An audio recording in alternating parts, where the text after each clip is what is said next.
rent or for keeps, but I don't know if the copy room knew how many I took. So in that sense, ignorance is bliss. Yeah. Oh, that was a near miss, as we would say. Okay, no problem. Here's a piece of paper, pencil. Thank you. Oh, are we starting time yet? We're good to go. Okay. All right.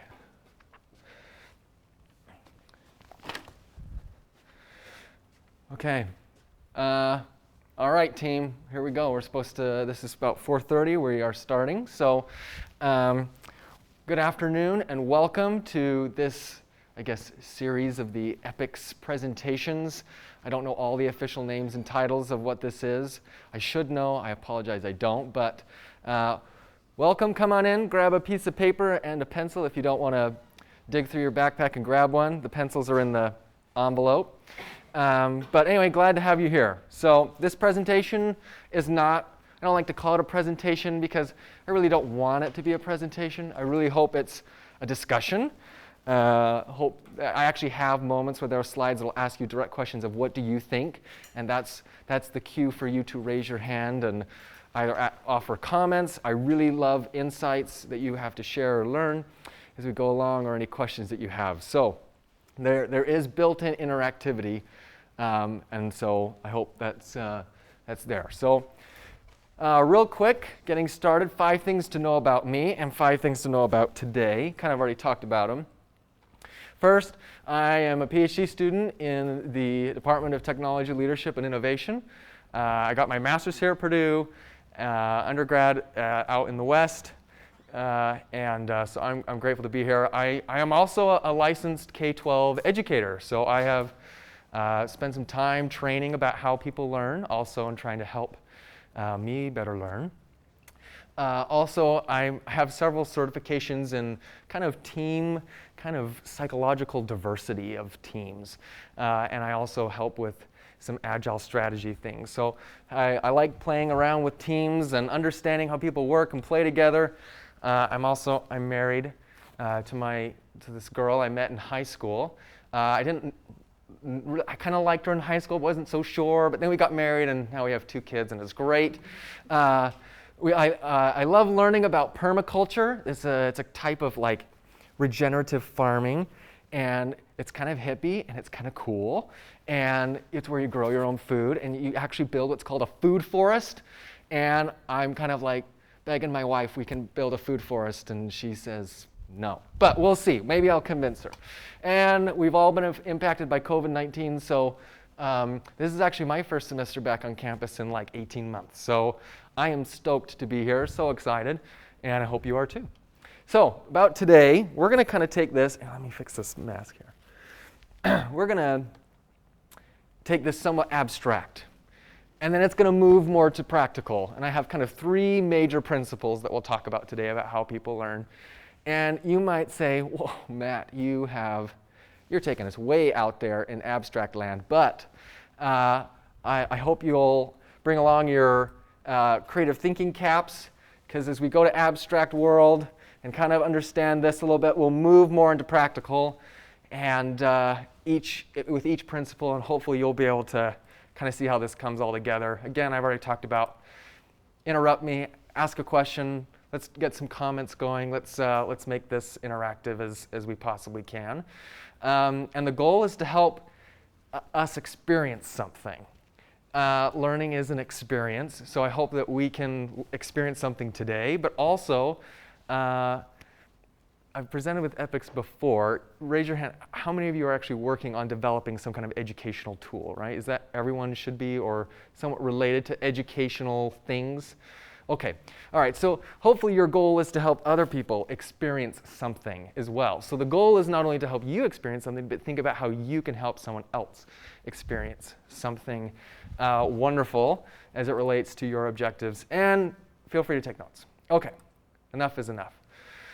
All right, we're going to dim the PowerPoint screen lights for just a moment. We're going to go back in time. I don't know how many years ago this would have been. We're going to go way back in time, and we all, I would hope, I think, I don't know, really don't think maybe I watch too many sci-fi movies, but we all started in our mother's womb. Okay, it's totally dark in there, and it's kind of warm, and it's garbly-gookity muffles stuff, and we're there. And then all of a sudden, we're born, okay? And immediately, what happens? I mean, it's cold. It's no longer warm. It is super bright. It is no longer dark. We're actually getting air in through our nose and lungs. And so this is a totally different sensation. We're actually smelling stuff now. We smell our mom. We smell dad. We smell that crazy nurse. We smell the latex gloves, right? We're tasting things for maybe not the first time, but we're tasting new things. This fabric, fingers, what is this thing hitting me in my face, right? We've got, what's the other thing that I'm trying to think? Anyway, you can feel all of these and taste and see and hear. You're hearing loud noises. It's loud. You're hearing yourself cry, which is probably a little startling, because before it was just, now it's actual crying. So we have this experience. That's how these little aliens, enter the world and come to planet Earth. We have this experience. So, thus begins survival.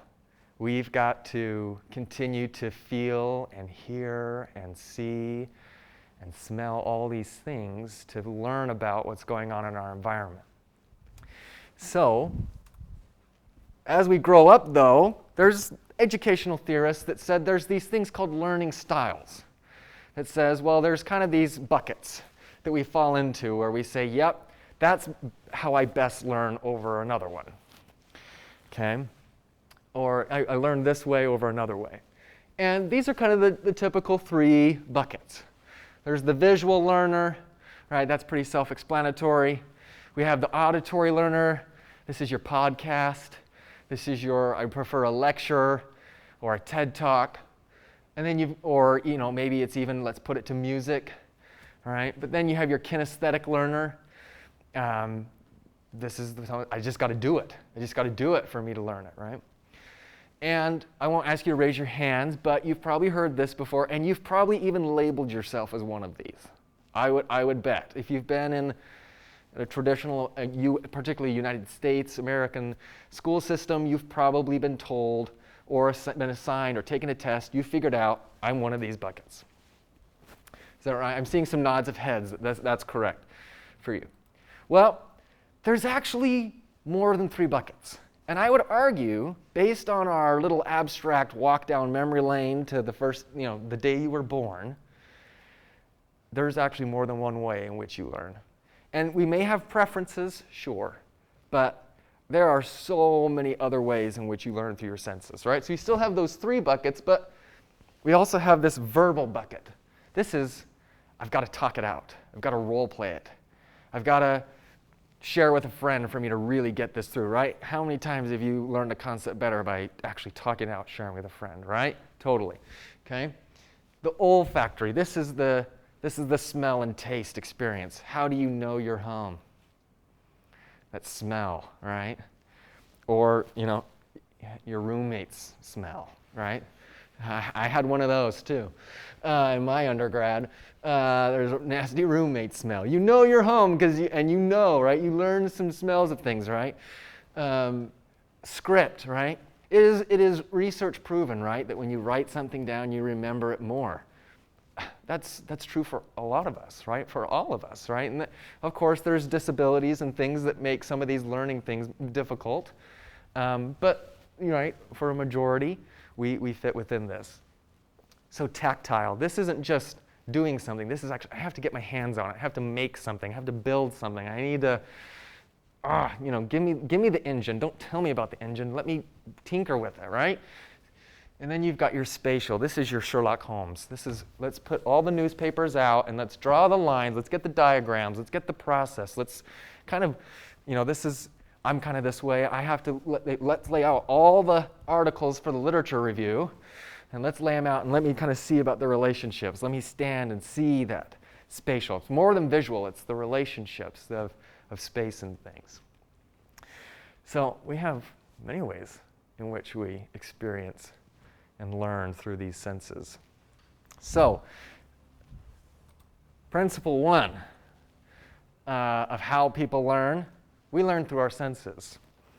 So, when you are developing educational experiences, learning experiences, you're going to want to engage as many of these as you can.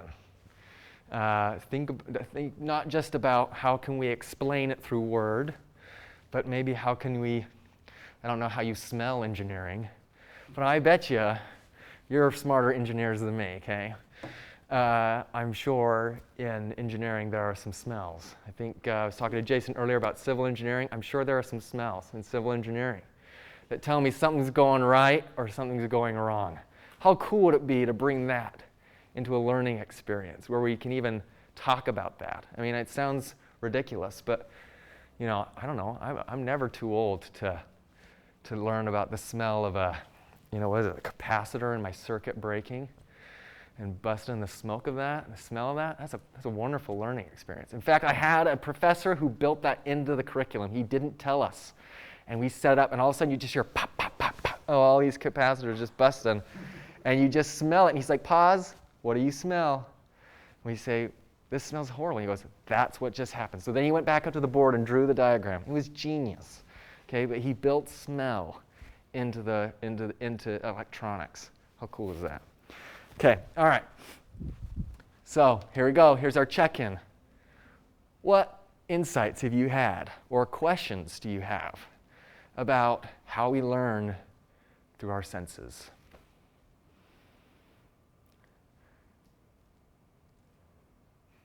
Or maybe, were you gonna, no?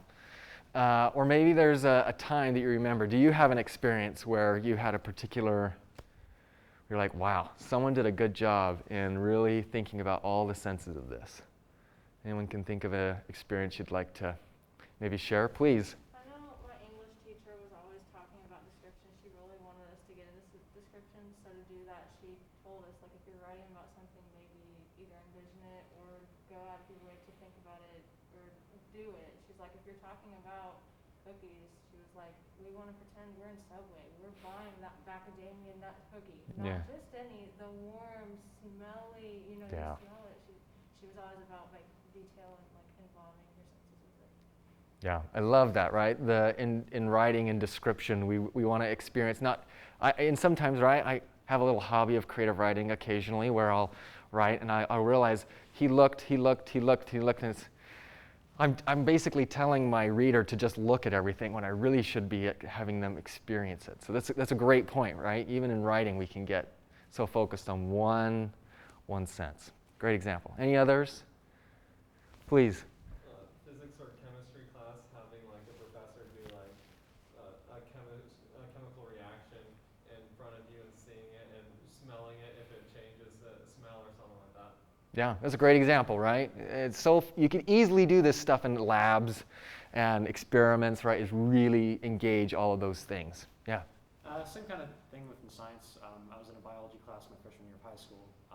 They're demonstrating like how some people have different genes. One of them being there's a protein in broccoli which some people can't taste and some people can. Mm-hmm. They made it very apparent by giving like some people who could taste it these little sheets of paper that had the same protein on it, and people who couldn't, and then giving them the same sheet of paper, and then having both sides test it and then see the different reactions to it. Oh wow! I know for me, I didn't taste anything, but the reactions on the other side of the room were pretty bad. Yeah, and what an learning experience for you too. Wow, I don't taste this, right? So, that's a great example. Great example, right? The king, queen, whatever. The paragon is Disneyland, right? Or any Disney thing, right? You go to a theme park, and they do all of it, right? Imagine, walking. I don't know. You can't have Disneyland every day. But it would be so great if we could design instructional experiences, or even for ourselves when we're learning a topic, looking at a textbook and going, you know what, I'm bored just doing one of these reading things. How can I engage some other way in which I learned? Because as a newborn, that's how I did it. Right? As a kid, sorry, my mask is coming down. Just as a kid, right, that's how you did it. You simulate the world around you through your senses. You're the same old person, right? Just as you age. So it's a wonderful thing to include. Okay, all right. Principle 2. So I need you have to have a blank piece of paper for this one, okay? Okay, is yours blank? Who needs a blank sheet? Is that everybody? Okay. Reach, okay. And here we go. Okay, so I don't use paper very much, but when I was a kid in school, a young person in school, we folded them hot dog style, okay? So you fold them long ways, fold it in half long ways, okay? And I know this is being recorded, so we'll just, all the kids at home, get your piece of paper and do it hot dog style, right? Here we go. So you should have 2 columns, okay? All right. On the left-hand side, write the heading failures, right? And I apologize for whoever's lecture I am ruining at this point here. Yeah, so we should have a piece of paper, 2 columns, and at the top we should have failures. Yeah, okay, you got it? All right, I'm going to time you. We're doing great. Okay, I'm going to give you 3 minutes. I want you to write down as many failures in your life as you can. I know this sounds super not positive, but don't worry, we'll get to the positive point in just a minute. But I want you to write down as many failures as you can. Now, these are just bullet points. So I'll give you an example of a failure from my own life. Earlier this year, for 2 different reasons, I signed 2 different contracts. And because of the pandemic, because of just other contingencies, other circumstances, I'm having to buy myself out of these contracts. And it is costing me so much money to get out of these contracts, right? Now, there's nothing inherently wrong in getting out of them. Things are happening, I got to get out, and now, oh man, it's costing me all this kind of money, right? So there's a failure. So things like that would be like buying out of contracts, losing lots of money, right? Would be my failure. Okay, so just make a whole list. You have 3 minutes, and you can be as candid and as personal as you want because we are not sharing these with anyone. This is just for you, okay? So, list of failures, you have 3 minutes. Ready, go. And just stay on the left side column. If you get down to the bottom, you've done it.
About halfway on time. These can be academic failures. These could be personal life failures, anything. Sport failures, any fails. And just list as many as you can. Looks like you're doing great.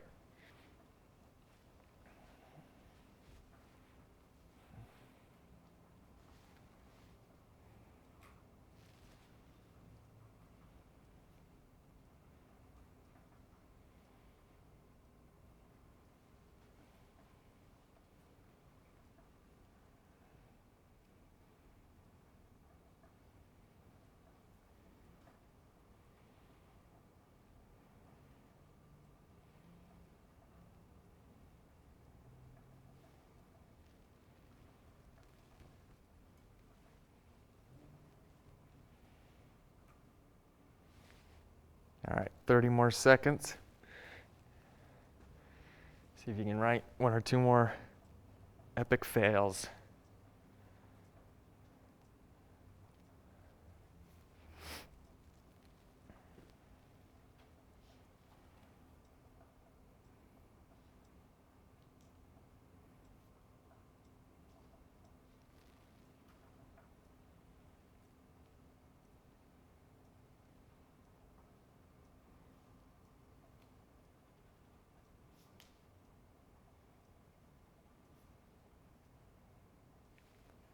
Okay, all right, wrap it up. And we should have, looks like many of you have some good healthy lists of some failures in life. This is good. Okay, all right, now before we get too depressed, let's move on to the next part, which is on the right-hand column, you're going to write wisdom. This is your heading is wisdom. Okay, these are things that you've learned from these failures. So, for example, I had my contract fail. My wisdom would, I could have kind of a bunch of things I could learn from that. One would be, I've learned that I need to read the fine print before I sign my name on anything, because I need to make sure there's contingencies. So I would just say I need to make sure I read the fine print. Another wisdom I've learned is probably should be a little more careful in my decision making when I'm making plans in the middle of a pandemic. All right, so that might be a little more some wisdom I've gained. So what you're going to do, now these wisdoms you might get to share a little bit, but so don't worry, you don't want to be too specific in your wisdom, right? A little more generic. Yeah, look at your list of failures. You can write as many wisdoms as you want for one failure, or you can kind of, here's one failure, one wisdom, or one failure, three wisdoms, or whatever. The goal is, let's get as many wisdoms that you've gained, things that you've taken away, that you've learned from your failures. So you'll have another 3-4 minutes to do that. So, all right, go ahead.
Okay, about one more minute.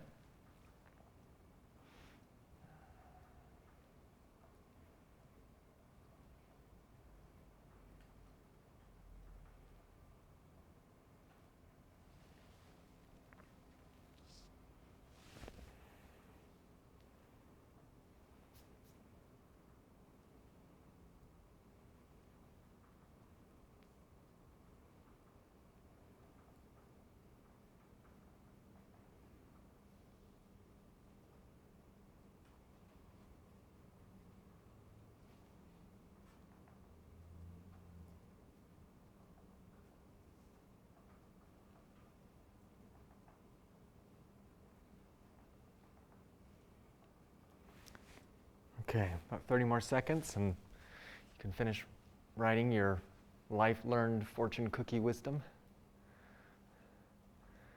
The good lessons here.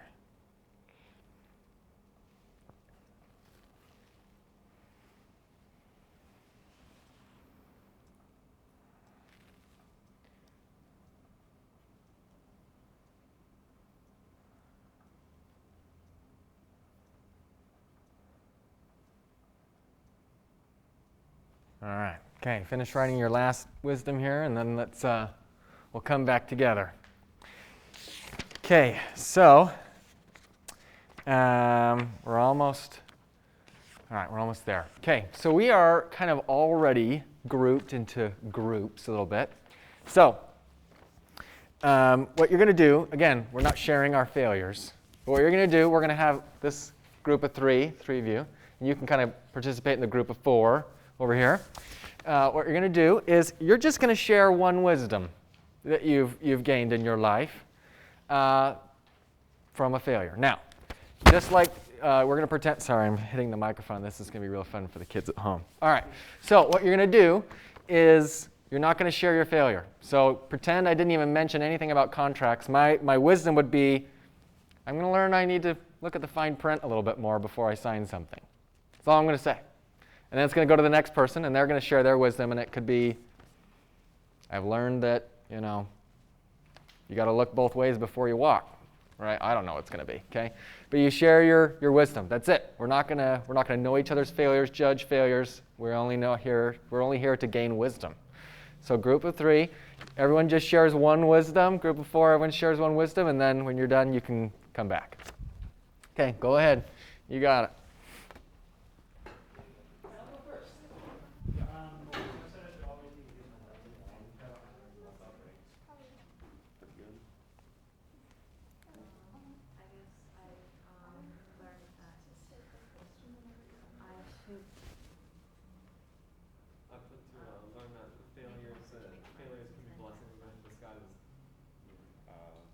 Say, don't be discouraged and always keep trying. It's a great wisdom. It's a great wisdom. Good. If you want to share one more, you can. If you want to share one more while they're finishing up, you can. Mine was this: prioritizing one task or commitment usually costs you other commitments, and those won't perform as well. Great wisdom. Okay, you did it? You all shared wisdoms? Okay, all right. I think they did a second round, so, okay. All right. Oh, go ahead. Do you need to finish? Okay, you're good? All right. Okay, you're good. All right. That was almost awkward enough. Okay. All right. Okay, so what you're going to do is you're going to fold down the middle line a couple times on your hot dog line. And what you want to be able to do is tear it as beautifully as you can. So now you have a column of failures and a column of wisdoms. Well, I don't think wisdoms is a word, but we're going with it.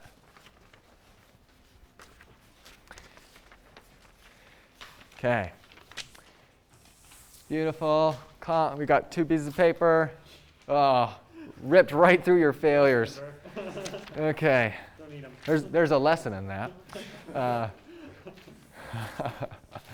dear. Smart, not clever. Beautiful. He comes prepared. He comes with scissors. Oh, this is beautiful. Okay, all right. So I'm now going to show you 4 choices, okay? You have to choose one of 4 choices. After I read the 4 choices, I will count from 5. I'll go, 5, 4. We're in the Armstrong building. We've got a countdown. So I'll count